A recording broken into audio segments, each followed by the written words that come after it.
pursue adventures in an ancient mountainous kingdom that could have been Chimaltenango and Randolph County. The trees were child's trees, as much maples as save us. La Abuela and I liked to watch him drawing when we both finished our work, when I was free from my home office and she was back from the construction site. Yes, La Abuela worked in construction, though she swore she mostly dispatched supplies. We had no choice. She had to work. It was that or lose the house. But it was dangerous. Ice had crept its way north, stopping by workplaces all around New England. We joked that I could marry La Abuela so that she, like her daughter, could get permanent residence. But what on earth would little Kevin think when he grew old enough to find out? We wanted his world to be magical but normal, not hellish and weird. You know, I said to La Abuela one morning while we sat drinking coffee with Kevin still asleep. He told me once that you were La Llorona. He'd seen her weeping over pictures of her daughter. She'd been clicking through Facebook, starting with the recent posts of Anna in a wheelchair at ALS fundraiser events, then scrolling down, back in time, the disease a hold of less of Anna's body in every shot. And she stopped at that last photo, taken before the diagnosis, Anna with her baby son in her arms at the beach. La Abuela had wept, and Kevin saw her. Does he really say that? La Abuela said. She grinned. And he calls you the Mothman. Would you look at that? Me? The Mothman? But the Mothman was the arch hero in all of Kevin's comics. What had I done to deserve such an honor? Kevin was about to show me his latest comic in the kitchen when I got the call I've been dreading for years. They're here, La Abuela said, and I think I'm about to be detained. Take care of Kevcito, okay?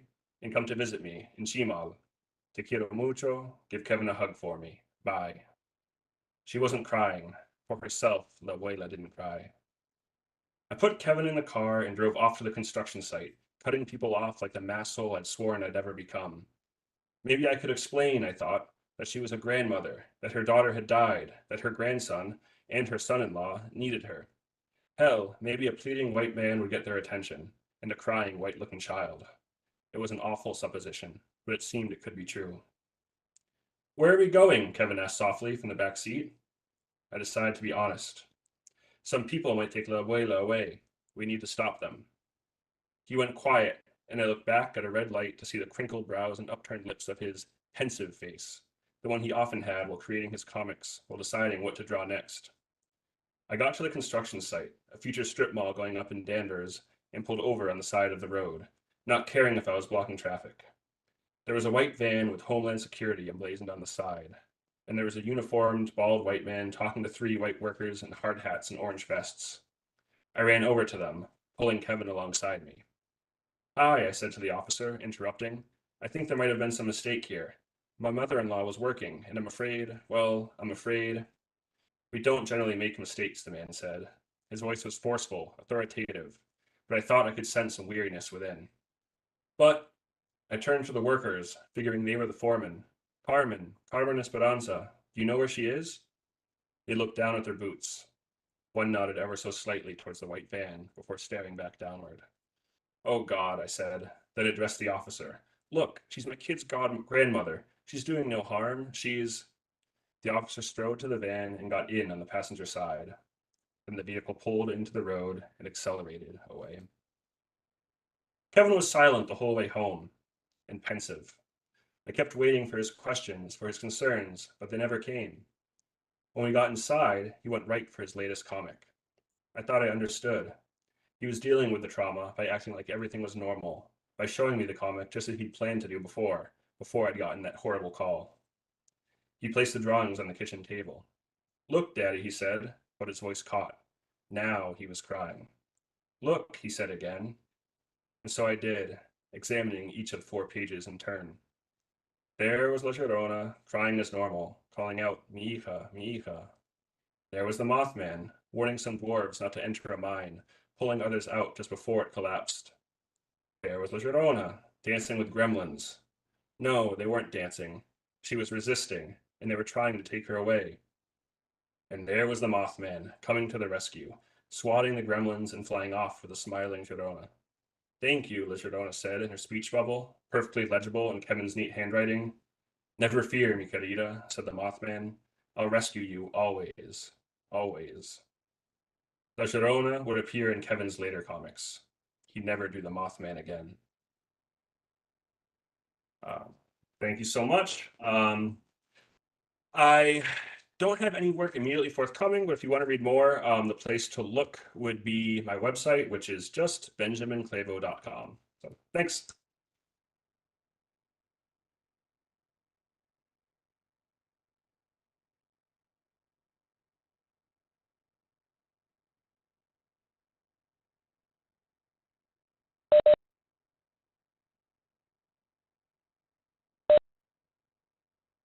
Hi, my name is Mark Putzi. I'm from Milwaukee.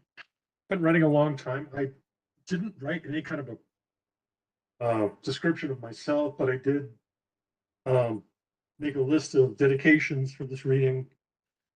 The manufacturers of Sharpie, who never steered us in the wrong direction, we never again stray off track. To everyone who self-identifies as a stable genius, I'm sure there will be an abundance of sugar cubes and carrots in your near future. For all those individuals born here who have parents born elsewhere, it's not your parents' fault that some giant statue in New York Harbor misled them. To Alexander Vindman, who dedicated his life to speaking truth to power, let's hope that which set him free will keep him free. To Gaius Caesar Augustus Germanicus, aka Caligula, I'm sure his favorite horse made a brilliant Roman senator, and may Congress adapt its chambers to accommodate alternative species, as well as right, left, and independent, which means not so far right. Finally, to Alexandria Ocasio-Cortez, who is at fault for everything bad that ever happened in the history of the world. To her, I would like to extend a personal, you go, girl. And I can do that because I'm 64 and something anachronistic can be viewed as, from me, as cute. And the poem that's published in this wonderful little book, first people that have published me in 2.5 years, titled When They Come, and it has one word that I changed because I'm a perfectionist since the publication. So I'm going to read it as it now exists. When they come, they will come for you in the night, but if you speak them or speak of them, it may be daytime and still they come for you. If first you hear them in your closet, a noise perhaps unrecognizable yet telling, you know it's they in their amusement. It can be none other, for such a noise has never before been made, as if something there were alive. However looking, you find nothing unexpected. They have your ears, and speaking gain your countenance, ignore. They will continue until the room itself twists, function, never fantasy, to focus their entreaty. Then the hailstorm, and at last your surprise, because you thought the heavens were at least yours. And that's the end of that one. This is something I chose from a book of, or actually a chapbook of self-published political satire, and it was titled "Dump: A Common Sense Interpretation of an American Presidency." And it might still be available on Ingram Spark. I don't know. It was published in 2020 early. This is called "The President Declares War on El Nino." Of course, this is totally theoretical, but we have bombs of sufficient girth now to fit into the eye of the hurricane. And when they explode, I mean, poof! What, after all, I mean, is going to survive that? In my mind, it's simple logic. Then, of course, the prevailing winds push it. You know, we have these drafts in the upper atmosphere. I think it's the jet stream. Isn't that what it's called? The jet stream? Well, I'll look into that, but eventually the whole thing, you know, it gets pushed. I mean, what controls its path anyway? You've seen those, you know, those computer projections. And by the way, I hear the European model is much more accurate than our model. Is that true? Well, I'm saying why? Why would their model be more accurate than ours? And is that really true? I mean, in practice? when they predict and then track the storm itself, I mean, they have multiple probabilities. We have multiple probabilities. How do they determine which is more accurate historically? Even if there is such a thing as historically accurate, when you're talking about such a thing. Well, anyway, they say the remnant, which is what I would call it. It's a new term, my term. I'm constantly coming up with new terms, meteorologically speaking, or other terms. You know, I'm very scientific. You know, I won in my neighborhood. When I was growing up in the Bronx, they had this science fair, and I was, I think, in the 4th grade at the time, and I came up with this model.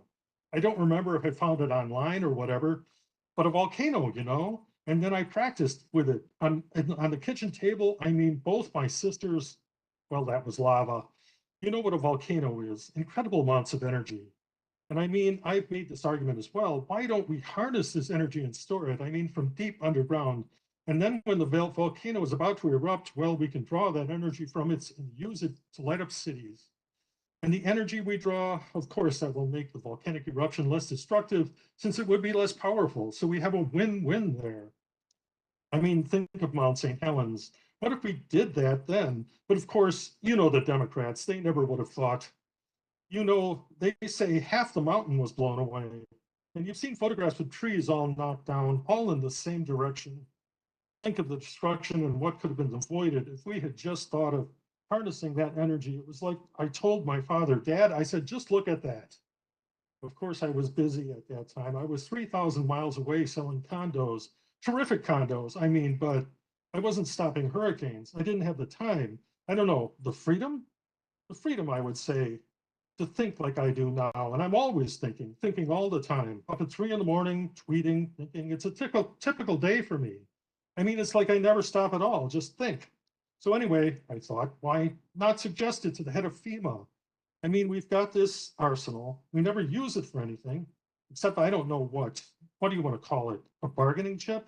I guess that's what I'd call it, but it's not a bluff. No, not a bluff. It's not like we're drawing to an inside straight or something. I mean, we have it. We could use it, but we never do. Historically, we never used it except when we did once, twice. I think maybe it was the Vietnam War. I don't remember exactly, but we did use it twice. Most people don't know that. Most people think we only used it once. But since then, we've gotten more and more accurate, more and more sophisticated. I mean, we don't have to drop it out of a plane anymore. We can use a rocket or even a cruise missile. That's what they call it, isn't it? A cruise missile or a drone. They have so many names for it now, but it's all the same thing. It's not a plane, and that's the important thing. And it's an advance, I think, over a plane. It's harder to shoot down. I mean, anything moving that fast. What is it? I don't know. Mach 3, Mach 4, maybe faster. And so they were telling me, the national security director, you know, they were briefing me. They do that sometimes, my staff and I guess it makes them feel useful that way. I mean, they meet with me and well, I generally let them have their say. It makes them feel like they're making a contribution. We've actually met several times, the national security director and myself, and nearly every time it seems to me I've pointed out to him, you know, we have this article. I mean, this arsenal. And he came up to me and he said, Mr. President, he doesn't call me Donnie like everyone else does. He's a formal guy. You know, he says, Mr. President, the greatest threat to our security right now isn't some rogue foreign nation, it's the environment. And I said, really? How? He said, well, think of Puerto Rico and all the money that it's cost us just for one hurricane. And I said, well, you know, they form out in the middle of the ocean. And he said, yes, well, of course they do. And I said, why don't we find a way to keep them out there or to break them up before they ever reach land? And he said, Mr. President, I don't think that's possible. And I said to him, well, maybe it is. I mean, we have this arsenal. Right now, it's just sitting there doing nothing. And he said, what arsenal, Mr. President? And I explained to him my idea. And he said, well, that's a good idea, Mr. President, but what about the fallout? And then I told him, I've been handling the press for 30 years. I know how to handle the press. And he said, no, Mr. President, that's not what I mean. And then after he explained it, I had to agree with him. I guess it wasn't such a great idea after all. Thank you.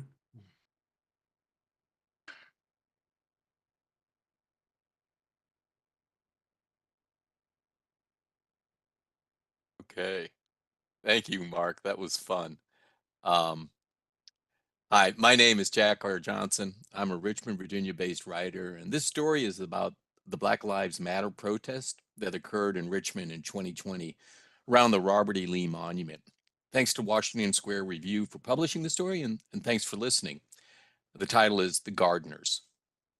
Without the dog, they all might have died. Little Harrison for sure. The dog couldn't have weighed more than 10 pounds. A sawed-off white Bichon Frise that yapped like crazy when the police officer told little Harrison to drop what was in his hands. A gardening shovel. Autumn could see little Harrison tearing up when the cop yelled at him, pulling his service revolver. It's just a shovel, man.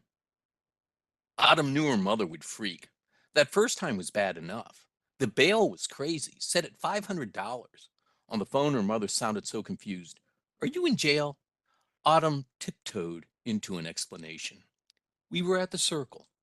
Where? Marcus David Peters? The Lee Monument?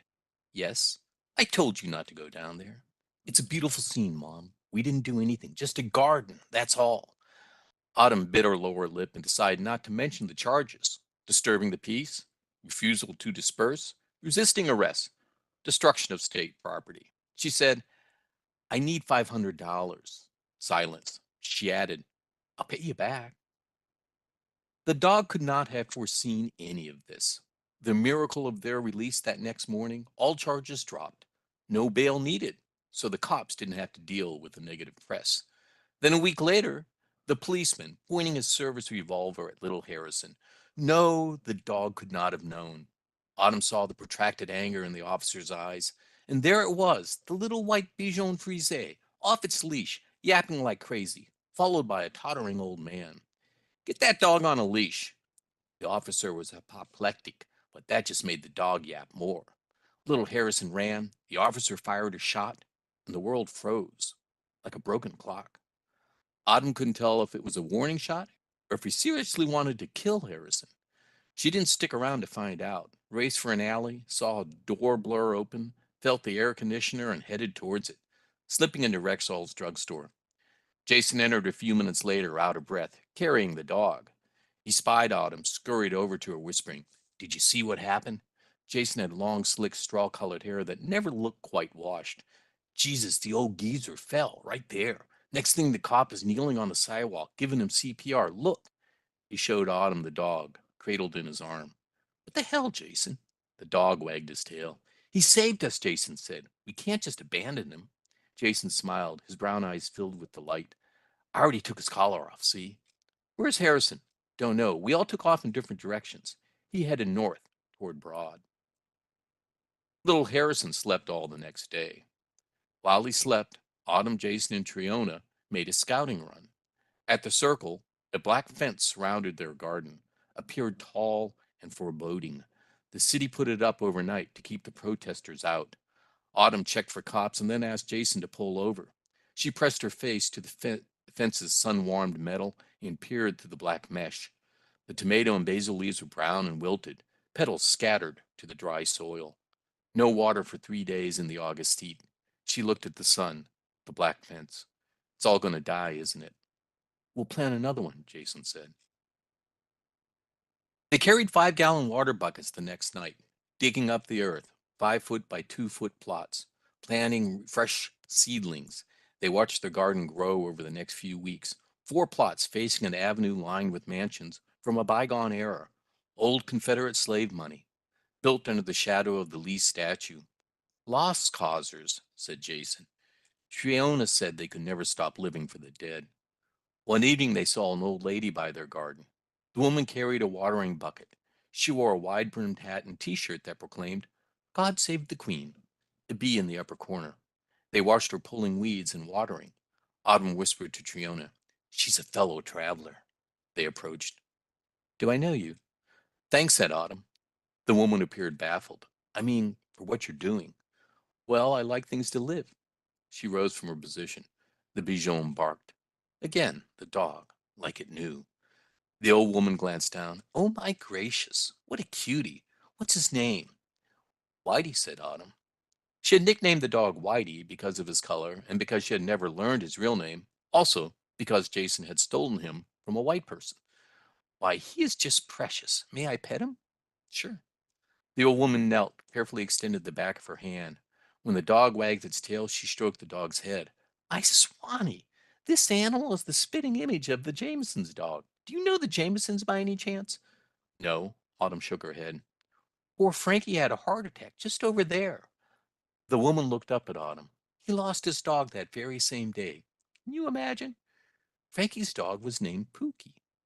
Pookie, said Autumn. The dog wagged his tail. I'm returning the dog, said Autumn. This could be Pookie. This probably is Pookie. The woman's hand still lightly stroked the dog's nape, but now she frowned. She shook her head. Poor Frank almost died. You people. She looked profoundly disappointed. We didn't do anything, Autumn held the rope out to the old lady, who reacted like it was something that might poison her. I'm returning the dog. That's all. Here, take it. The lady took the rope from Autumn without a word, shaking her head the whole while. She picked up her watering bucket and slipped her gardening shovel into her apron and walked away. Autumn watched as she and the Bichon paced down the avenue. The dog kept wagging his tail. You're welcome, Autumn yelled. Jail time, dead gardens, lost dogs, a month's worth of failures. Yet Autumn remembered her father.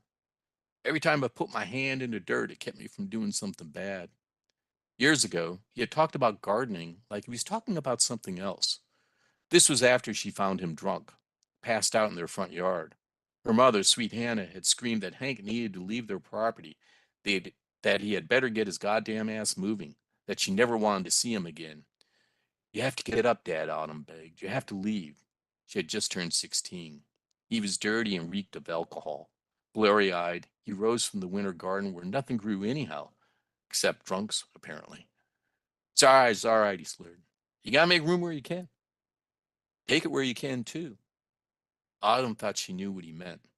Little by little, her father had turned half the prison yard into a place where tomatoes might grow. He had turned the dead earth there green. It was a kind of magic, dirt and seeds. I'm leaving. Ain't coming back neither. For you, baby. He stumbled a bit, leaned on her, and then straightened out. For you, not your mama. He turned and yelled at the window. You can tell Hannah that. And then quiet, almost sweetly serene. For you, Autumn. Best season of the year. You're going to be all right, girl. He pointed at their garden, at a small shoot of onion green, broken from where he had lain on it. Sobering, he whispered before he fled, what rises from the smallest seeds can change a life, Autumn. Remember that. He was suddenly so serious. You can change the world. And here's the scary thing, Autumn told Triona later that summer, laughing. By then, the gardens were a lush green. I believed him, too. And that's it. Thank you.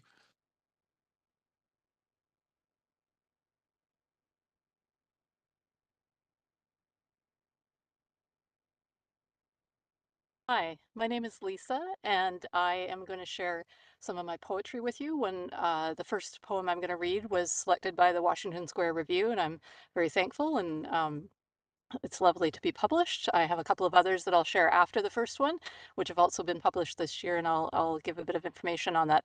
Poetry for me has been all about healing. I find it very cathartic.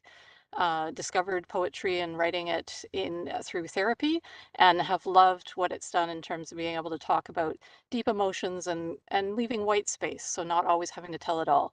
A little bit of a trigger warning on the first poem, the one that is featured in the Washington Square Review. The first stanza is actually maybe the most dramatic and talks about self-harm, and I'll just leave it there so that you don't lose the impact of the poem itself, but just in case it is triggering, that you have a little bit of a warning. Culpability. 47 years ago, across the border, he lifted his daddy's long gun to his head and died like Hemingway. I vowed never to believe men who could not protect boys or themselves, so vulnerable to their grief. American aura, but all I knew was that Brian was older than me, and approachable, a bit simple, Grandma said. She never said it harshly, just in a way that defined me as the oldest grandchild and a girl, so we couldn't play alone. His maleness couldn't be the danger his loneliness was. We only visited on the weekends across the street kitty corner, the square cabin that held endless fascinations, crokinole in the loft and a Franklin stove for corn in August, crab on the boil. Brian in the trailer in the yard, forgotten by his older football star and the sister who lived in another house, never alone with any girl and tortured at school. Grandma cried with his Nona, and the world shifted a bit. The smell of their trailer, paneled walls, pilling Granny Square Afghans stretched to fit the couch. A clock that kept ticking, the first time I realized the priests were wrong. He didn't go to hell. It was all he'd thought to avoid. The next poem I've selected here is called It Wasn't Gonna Work Out Between Us. It was featured in the 2024 Broadside series in Open, Journal of Arts and Letters earlier this year. It wasn't gonna work out between us. I remember the sunshine on the hill looking across the bluff inside the city, tucked away. Yardage for a blanket, first year I felt free to move, lying around reading on a Tuesday afternoon. Somewhere I'd picked up theories on Huckleberry Finn, a book of philosophical patchwork. I closed my eyes and lay back, thinking of you, the tales you spun as I painted your fence. A chill rolled down the hill beneath my body, and everything else I'd offered up for free. Folding the corners square, I packed up the storm coming, piercingly critical, pathologically analytical, just like you'd told me. This poem actually came directly out of some group therapy that I was in, and some of the phrasing it is from the women that were in the group. So trying to come to terms with domestic violence and themes like that. And so I liked some of the words that they had used, and I wrote it into a poem on reflection afterwards. This was published online in the Fictional Cafe earlier this year. It's called Intimate Partner Ricochet Biscuits. Fragile flowers are precious because they survive the runaround of a dangerous game. Ricochet biscuits played in earnest. Up is down and questioning sanity is the point. Where you can't clarify the rules before the next assault arrives, and the survivors spend a lifetime placing themselves in a vase, with cracks that seep, chips that cut, flying objects and words that land crooked forever. And the final piece that I want to share here was actually only written a couple of weeks ago. And it's really unusual for me to have a piece published quickly after it's written. I usually go through a fairly long edit process with my poetry. But this one was a little bit topical, sort of a zeitgeist and a mood that I was feeling. And it actually turned out to be maybe a little bit prophetic, depending on one's views of the political situation. And I'm actually sort of calling in today from Canada. I live in Canada, so we're definitely interested in watching what's going on. And this was published on November 1st. So if you think about the days, a few days before the election, in an online publication called the New Verse News. And I've been playing around with prose and poetry, some genre bending stuff. So this is I called it a prose bent ode. The heavy vultures do appear now. The sky is empty, no hint of cloud, the heavy, dark arc of vultures sweeping low over a world of forgetting. They move in silence, gliding like quick lies from innumerable podcast hosts, words slipping through open doors, hands out for cash, voices telling us there's nothing left but acquiescence. A slumber here, a kind of wasting. My monsters creep like political dinosaurs, too ancient to roar, just the hum of their presence, the crazy crawl of flies, the air filled with echoes of something about to be erased. I thought once of building something here, an art sanctuary, or maybe a place for fragile things, the way my mother cupped her hands around a broken bird, holding it in her palms. Softest down, cradled, a thing that didn't know it could die. Like a passkey made of wax, the promise of security so thin I felt it would slip away under the heat of my fingers. But we kept pressing forward, as if to stave off the tragedies of suffering, telling ourselves that calm and order were always enough. This is where reason goes to sleep, but we forget in the moments between dusk and dawn. We too nod along. We're calling out, offering our liquor to the night, keeping our doors open and lax, hoping something real will slip through and fill the vacuum hissing threats. But still, here they come, the vultures, vile promises sweeping low over places we thought too tender and narrow for their wings. In the last pale light, I see my monsters. They may hide too as I fall asleep against our best interests. The faintest memory of feathers floating where they trumped. No noise at all, except the whimper. And I should give credit there. That was a prose bent poem or prose genre bending poem that was written in part while listening to some very old tunes from the 1980s. So I grabbed a couple of lyrics there that you might recognize and wove them in. And it did seem, when I actually read it after the election and was commenting to a friend that I felt that maybe my intellect couldn't understand or accept what my poetry already knew. So thank you very much for listening, and thank you for publishing. I'm thrilled to be part of this community, and I think we have more to enjoy yet.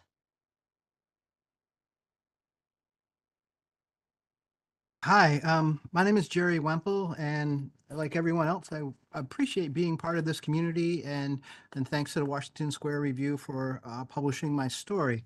I grew up in a small town in central Pennsylvania and also in southwest Florida.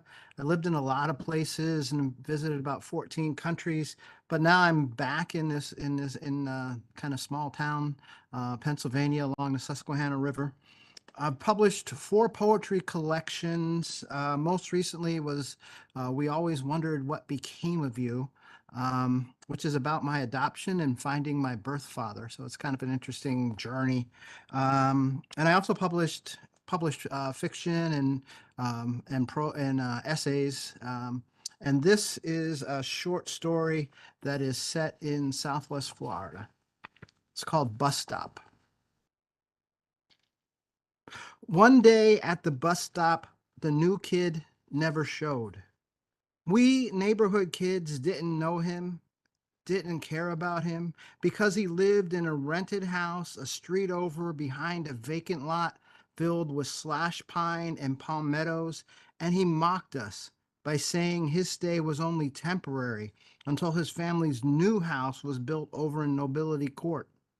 And we thought, F him, because even in 5th grade, we realized we were stuck in our chipped stucco houses and moldy trailers, that we weren't ever getting close to Nobility or any of those swanky new developments popping up all over in our section of Florida back in those days. So we stayed away from him. We never said hello, never asked if he saw Daniel Boone on TV last night, if he wanted to go fishing at the canal on Saturdays like always. Instead, we stood on our side of the street, let him to his. It was just Philip and his little brother Jimmy, now that their sister had gone up to middle school, plus big-eared Scotty, who wasn't but in 2nd grade. We always made fun of Scotty and his big ears, which were accentuated by the buzz cut his daddy gave him. Every other week, Scotty's daddy cut his hair while Scotty sat in an old torn seat kitchen chair in the lean-to shed in their side yard. We teased Scotty more because he was a tattletale, and sometimes his mom would stop us when we were riding bikes and chastise us for belittling her boy. We would sass her straight to her face because their place was trashy and run down, and none of the other women on our street spoke with her so we could get away with it. It would be a couple of years before the Conroys came, the pack of them moving down from Indiana, and later Tony, and then the Gonzalez sisters. I can't recall that new kid's name, nor much of what he looked like. That fall, we saw that he wore new red Converse All-Stars with matching red laces, not the white ones that come with the shoes, and shirts with buttons and a collar every day, instead of off-brand sneakers and plain color pocket t-shirts from the discount store down at the Tropic Isles shopping plaza. It was like the kid was dressed for going to church instead of a pissant elementary school a mile and a half up the road. The bus stop was at the end of a half-mile-long street that dead-ended near the canal on its southern end and T-bone intersected with a 2-lane highway called Pondella Road at the other. The day the new kid didn't show, we saw 3 or 4 police cars a little way down Pondella Road toward the cement plant. There were a few men, some in uniform and some in short-sleeve white shirts and ties, walking around. And then more police cars, some of them black and tan state patrol units, and an ambulance. The bus came and we got on. Despite the old lady bus driver yelling at us to stay seated, we stood up and craned our necks to see the accident, or maybe someone's not so hidden weed grow, or whatever. Though Pondella Road is straight as a foot washing Baptist, more than once a drunk had run off into the ditch and gotten stuck in the mucky soil. There were lots of possibilities. We never thought about the new kid. There were lots of comings and goings in Florida. Lamar, who was a carnival man, and old Charlie, who drove an ancient hand-painted bulbous Buick and was always nice to us kids, went back and forth with the seasons. Other moves were more lasting. Of us standing there that day, only big-eared Scotty would graduate from Riverside High. Philip, Jimmy, and their sister bounced between their grandparents and their mother and a series of stepfathers until they landed in Fort Lauderdale, clear on the other side of the state. I never saw them again after that. I made it to 2 years in at the high school, playing soccer and learning to smoke weed. But then we moved away after my stepfather lost his construction job due to drunkenness, and my mother said, enough. A day after the new kid didn't make it to the bus stop, we heard that a man dragged him through the woods behind his rented house, across the road and into thicker woods, brutalized him, killed him, left him there.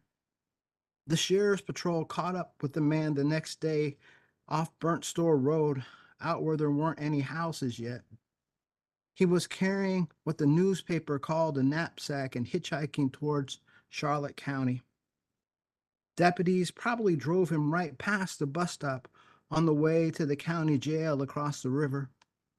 Nobody knew the guy. He was a drifter, is what Philip's pappy said. Nobody explained to us what brutalized meant, but we knew.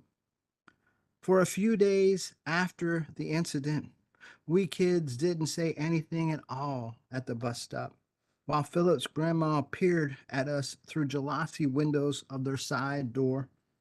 No one ever mentioned that kid again. There was no need. Thanks.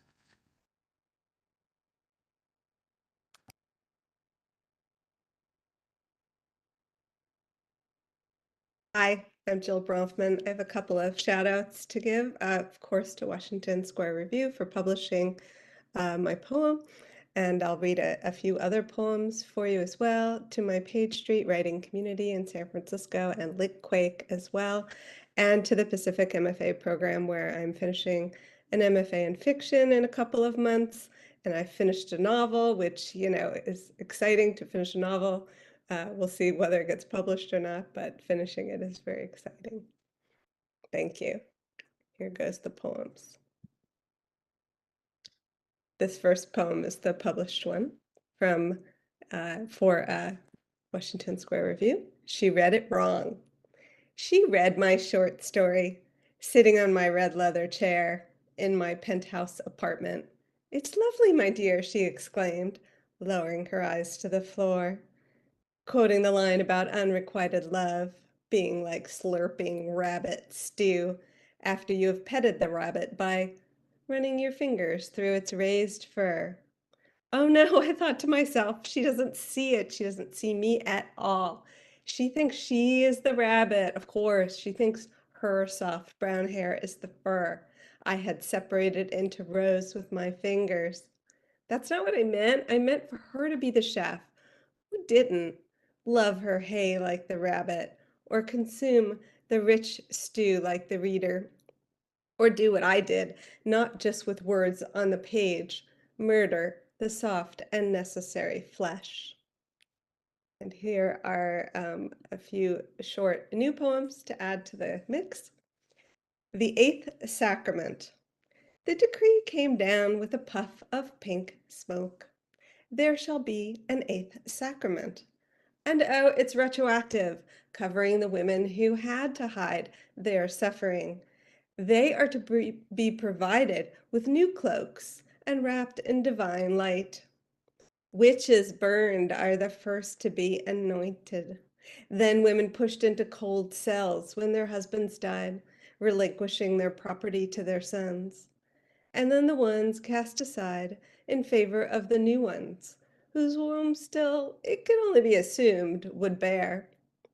The authors of this eighth sacrament hereby welcome your input on the ongoing revisions of the text. Who should be included? Who should be saved? We are here because of you, and we worship you in perpetuity. A news release. Following the last presidential order providing for additional educational subsidies for families with 3 or more children, the 151st executive order issued today provides cash incentives for women who take the new drug Forever Femme, which allows fertility to continue until death by natural, or in the case of pregnancy complications, supernatural causes. Husbands of women who take the drug will receive double the cash payment their wives receive. We look forward to, with God's will in hand, increasing the birth rate, which has declined so precipitously since the first half of the 21st century. To sign up, tap the link, which is now glowing on your left palm. This one's called The Master Poem, 2 more poems. This is the poem that introduces the other poems. Tells them their names, their new names now. This is the poem that tells the other poems what to do. Hey, you, it says, go sit over there, yes, there, where there is nothing. This is the master poem, using a word that we don't use here. It's the last time you'll hear it here, because we don't use that word anymore. We just say, welcome to the company, welcome to the family. And the last short poem, this is how it goes for November 7th. I've been doing a poem a day effort for 2024. So far, so good. This is how it goes. Listen up, listen, I say to my hostage. He, inexpertly tied up, wiggles knowingly. This is how it goes. We're going to sit here and talk a bit. It won't take long, this part, and then we'll go for a walk, okay? The edges of his duct-taped mouth rise. You are going to treat me like a person, not just any person, but the kind of person who can and could and did do this to you. Because you know what? I have lived my whole life, thinking, knowing this is how it goes for me. Thanks, everybody.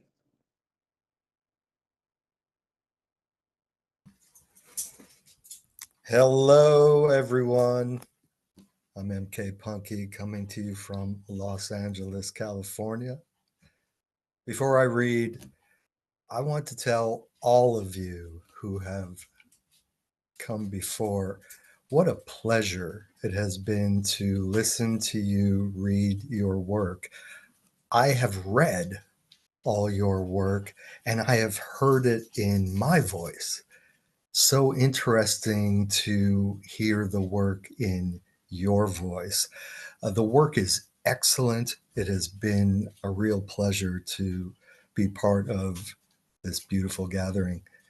Thanks to Melissa for her leadership, Dave for his leadership, and thanks to all of you for bringing something beautiful into this world. The poem published in Washington Square Review is called Married to a Crystal Ball. Of all my wife's magnetic attributes, the most enduring, aside from sublime beauty and searing intelligence, is her ability to predict final scores before the games are played. She discovered her clairvoyance on a car trip up the Pacific Coast Highway, en route to a favorite beachfront campground within walking distance of a funky thrift store and family-run Mexican restaurant. We passed a pickup truck bedecked in the bumblebee colors of the Pittsburgh Steelers, whose contest with the evocatively black Baltimore Ravens would be televised nationally later that evening, when normal folks would learn the result. She fell into an eyes-open trance, staring through the windshield at nothing, listening to ancestral whispers, unintelligible to those of us attuned to sports talk radio.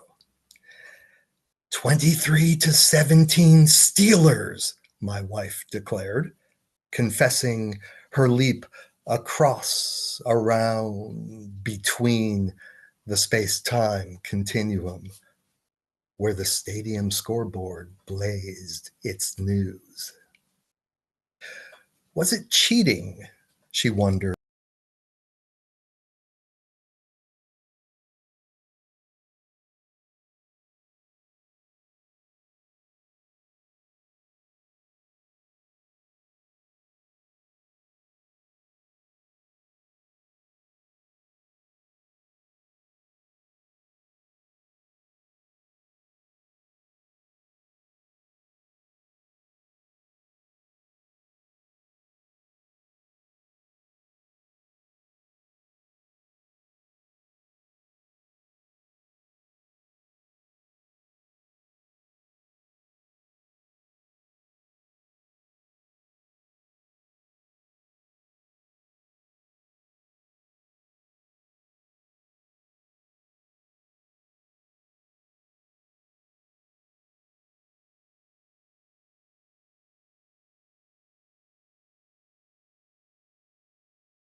in your voices, just like MK said. So thank you. Another round of applause to all of you.